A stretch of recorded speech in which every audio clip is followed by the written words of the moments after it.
I've lost my life. A man who was wrongly jailed for 5 years demands fair compensation scheme. Going to read into this more from the Independent, you guys. Let's go.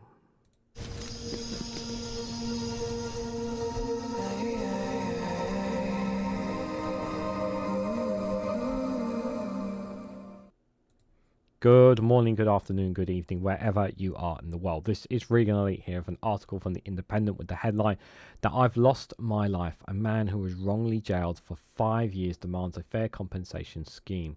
The Ministry of Justice acknowledged his innocence but said that Brian Buckle must prove it beyond reasonable doubt. Guys, just a reminder to hit that like button and share this across social media so others are notified of this video. How can you prove it beyond a reasonable doubt when something that happened 5 years ago, when there isn't evidence that puts you at the scene? How is that person who is innocent supposed to prove beyond a reasonable doubt? Like, I don't know the case in itself on the matter. Like, if he's obviously been deemed he's the wrong man, then obviously the perpetrator who was responsible for who was responsible for the crime that he was found guilty of is still out there.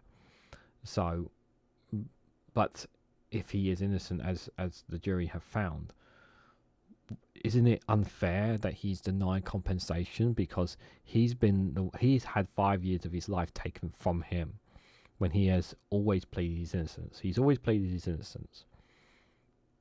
Is he not should not be compensated for that time of his life being taken from him if he has been found to be innocent, because the Ministry of Justice acknowledges his innocence but say no, we're sorry that we've locked you up for 5 years but you don't get anything you don't get anything for that, not even compensation. Doesn't sound right to me. An innocent man who spent 5 years behind bars after being wrongly convicted of rape has hit out the unfair and draconian compensation system, warning a miscarriage of justice could happen to anyone. In 2017, Brian Buckle's life was upended after he was found guilty of raping and sexually assaulting a child, charges which he had denied. And after a lengthy battle, his conviction was found unsafe by the Court of Appeal. After a retrial with fresh forensic evidence and witnesses saw the jury clear him of all counts within less than an hour. Despite this, he was rejected compensation from the Ministry of Justice, who acknowledged his innocence but said that he must prove it beyond reasonable doubt. And it follows a significant law change in 2014, whereby if a victim of a miscarriage of justice in England and Wales wants to receive compensation, they must not only be clear but also demonstrate that they are innocent. Like how you're basically saying. This is them basically saying if you're innocent, you need to catch the perpetrator who was responsible and prove that the perpetrator was responsible and not you as well. So you're basically saying to the person, like, if you want the compensation to make up for the time that you lost, you need to prove without reasonable doubt. And it's like, well, why should I be having to prove it beyond a reasonable doubt when you're the ones who got your evidence wrong and put me in jail for 5 years? He told The Independent, "I'm disgusted by it, really, that they can take you away from your family for 5.5 years and totally disregard what happened." And that's exactly it. That's exactly it. They still say that I'm not innocent enough to get compensation, yet the letter I had off them says I am innocent and remain innocent of all charges. He calls for change to come after Peter Sullivan had his murder conviction overturned in what he thought to be the longest-running miscarriage of justice in British history. The 68-year-old spent 38 years behind bars in a Category A prison after being convicted of the forensic rape of murder Flores Dane Sindel, 21, who was killed when she left work in 1986. This is another story we covered covered on a live stream, I believe, or on a Good Morning show. This conviction. And this is the same thing where, and we're talking about someone who's lost 38 years of their life, and someone pointed out, and I remember very vividly, like the true perpetrator is still out there, and that's exactly the case here. Mr. Sullivan has already protested his innocence, and new forensic evidence ordered by the Criminal Case Review Commission has found that his DNA evidence was not present on samples preserved from the crime scene. Of Mr. Sullivan's overturned convictions, Mr. Buckle said, although it is great to hear that Peter Sullivan has had his conviction squashed, it is horrific that he's been locked up for 38 years for a crime he did not do. Thankfully, DNA has now proven it was not him, yet DNA was first used in 1986, a year before Peter was found guilty, and the UK National Database was established in 1995. It should have never taken until 2025 to establish that it was someone else's DNA. The news of what happened to Mr. Sullivan left Mr. Buckle feeling angry. I just felt sorry for the man. It's just unbelievable. Now he's trying to raise awareness about the possibility that others might be experiencing the same miscarriage of justice. I was one of the general public, and I was like, and like I say, I still am, but I want to educate them to think like this can happen to anybody at any time. As a result of his own experience of being wrongly convicted, Mr. Buckle has suffered PTSD and lost a well-paid job he held for 16 years prior to his arrest. His time in prison also meant that he missed his daughter's 18th and 21st birthday, and his wife spent the entire inheritance in funding legal fees to secure his release. He said, my family sacrificed everything to clear my name. My father-in-law even sold his house to fund my legal fight. The emotional and financial toll has been devastating. Now I live with PTSD, even though that I'm a free man. The trauma of those 5 years will never fully leave me. I don't want millions. I just want reconciliation of the injustice I suffered and the chance to rebuild my life.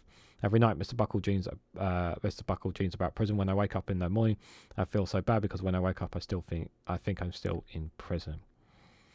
And since he's released, he's become a totally different person. He no longer trusts people. It's taking its toll on the family relationship. He's still trying to build a relationship back up with his wife and daughter, having been away from home for such a long time. Mr. Buckle hasn't been able to return to work since he left prison. There's no way I could go out and work for somebody at the moment because I just want to be home. I don't like being around people and stuff, really. I've got to have people with me that I trust all the time that talk to me. In his letter from the MOJ, Mr. Buckle was given no chance to appeal the decision regarding the compensation, and is calling for the current scheme to be scrapped. That's bang out of order. There's no system where he can appeal. He can appeal on that. That's outrageous. Over the course of his imprisonment, Mr. Buckle's family spent £500,000 on legal fees to prove his innocence and secure his release. Had it been able to apply for compensation, this is equal to the total amount he would have potentially been awarded. Mr. Buckle is not alone in the sense of betrayal and anger at the English criminal justice system. In recent years, several miscarriage of justice cases have made headlines, including Andrew Mallington, who spent 17 years behind bars for rape. He had his conviction squashed in 2023 after his own lawyers tracked down DNA evidence that proved his innocence. Victor Nilsson similarly spent 17 years behind bars for attempted rape, 10 years longer than his recommended tariff because he continued to protest he's innocent. On 2 occasions, the Criminal Case Review Commission, the CCRC, twice rejected to carry out DNA tests that would have proved he's innocent. Ministry of Justice spokesperson said, we acknowledge the grave impact miscarriages of justice have and are committed to supporting individuals rebuilding their lives. No, you're not, because you're not offering any compensation. The Law Commission is currently consulting on laws relating to criminal appeals, including compensation for miscarriage of justice. We will consider their findings before deciding on what action to take in this area. I tell you, not being allowed any compensation is just really, really insulting. Yes, people will say, yeah, but it's taxpayer money. Yeah, we're talking about people's lives who have been destroyed because of errors, because of these miscarriages of justice, of those who have not been able to, you want that time that they spent in prison, they do not get that back. Okay? And I want to make this very, very clear. I'm not taking anything away from the people who have been victims of murders or rapes or whatever of they are, and those perpetrators and those who are guilty of those crimes and need to be brought to justice. I'm not taking anything away from those who are guilty and those who are perpetrators are still out there and need to face the full wrath of justice. But there are cases like these that happen where people's lives have been destroyed because they have always been innocent. They've maintained their innocence, and then after 5 years, 10 years, or 37 years in one case, DNA testers come up finding them innocent. That big chunk of their life, you don't get that back. You don't get that back. You can't get that back. And the only thing you can potentially get is compensation. And I'm sorry, but these people who've had these miscarriages of justice deserve compensation, because you only need to put yourself in their shoes. Imagine a big chunk of your life was spent behind bars, and that whole time you knew you were innocent. You know deep down you did nothing wrong. And then you finally come out. You can't get that time back. And it's really important that they get something back. An apology doesn't cut it. A letter doesn't cut it. They need to be given compensation. The bare minimum for what's happened to them. So what do you guys think? What do you guys make of this, not just his case, but other cases where people have been wrongly convicted for crimes that they are innocent in? Let me know your thoughts and more on this story down in the comment section below. If you found this video informative or helpful in any way, hit that like button, share it across social media, subscribe if you haven't already, check out Rumble and Patreon for exclusive content, and if you want to financially support me in the work that I do here, you can also become a member of this YouTube channel by clicking the join button down below to be for as little as 99p. So thank you all so much for watching, and I hope to catch you all very, very soon.